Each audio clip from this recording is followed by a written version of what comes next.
লরির ত্রিপল দিয়ে লাশটিকে ঢেকে দেওয়া হলো। আর আমরা সবাই বৃষ্টিতে ভিজতে থাকলাম। বেশ কিছুটা পথ অতিক্রম করার পর রাস্তার পাশে একটি চায়ের দোকান দেখে লরিটিকে থামানো হলো। ততক্ষণে বৃষ্টি থেমে গেছে, কিন্তু বৃষ্টির পানিতে ভেজার ফলে সকলের শরীর খুব ঠান্ডা হয়ে গিয়েছিল। তাই আমরা 1 কাপ চা পান করে নিজেদের শরীর গরম করার সিদ্ধান্ত নিলাম। কিন্তু এই মৃত মানুষটির ভাই, যিনি সম্পর্কে আমার দাদা হন, তিনি কিছুতেই লাশটিকে লরিতে একা রেখে চায়ের দোকানে যেতে রাজি হলেন না। অগত্যা তাকে লরিতে রেখে আমরা চায়ের দোকানের দিকে গেলাম।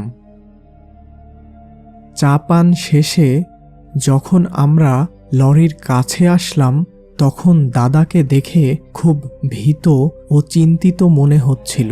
তিনি একেবারে ভয়ের সুরে বললেন, সে জেগে উঠেছে। কে জেগে উঠেছে?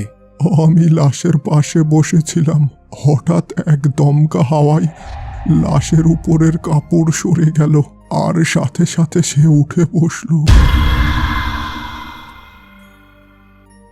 আমি ভয়ে লরি থেকে লাফ দিয়ে এই নিচে পড়ি। আরে কি বলছেন এইসব? লাশ কখনো এভাবে উঠে বসতে পারে? নিশ্চয় উনি ভয় ও শোকে ভুল কিছু দেখেছেন। আমাদের উচিত এবার তাকে লাশের পাশে না বসতে দিয়ে ড্রাইভারের সাথে সামনে বসতে দেওয়া। দাদুকে সামনে বসানো হলো, কিন্তু এবার তিনি কোনো প্রকার বিরোধ করলেন না। যথারীতি লাশ শ্মশানে দাহ করে আমরা বেশ গভীর রাতে বাড়ি পৌঁছালাম। বিছানায় যেয়ে আর ঘুমানোর ইচ্ছা হলো না। আমি আর আমার এক বন্ধু বাড়ি থেকে কিছুটা দূরে খালের পাড়ের একটা বাঁশের মাচায় যেয়ে বসলাম। আমাদের সামনে মাটির রাস্তা, আর তার পাশেই বিশাল ফসলের মাঠ। আমরা ওই মৃত দাদুকে নিয়েই কথা বলছিলাম। হঠাৎ সামনের মাঠে লক্ষ্য করলাম কি একটা কালো অবয়বকে ঘিরে জোরের সাথে বাতাস ঘুরছে। আমরা দুইজন বেশ ভয় পেয়ে গেলাম। চল, এত রাতে এখানে থাকা ঠিক হচ্ছে না।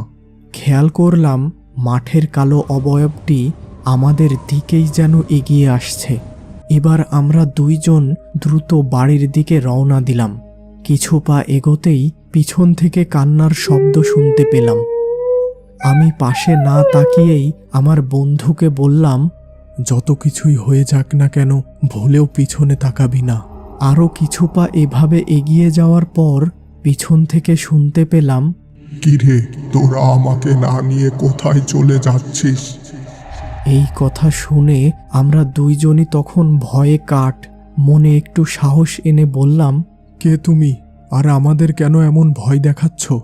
ঠিক তখনই একটু গরম হাওয়া যেন আমার পিছন থেকে ক্রস করে সামনে এসে বলল, আমি তো সেই যাকে তোরা শ্মশানে রেখে চলে আসলি। এই কথা শোনার পরই আমরা সেখানে অজ্ঞান হয়ে পড়ে যাই। আর এরপর যখন জ্ঞান ফেরে, তখন নিজেকে নিজের রুমের বিছানায় আবিষ্কার করি।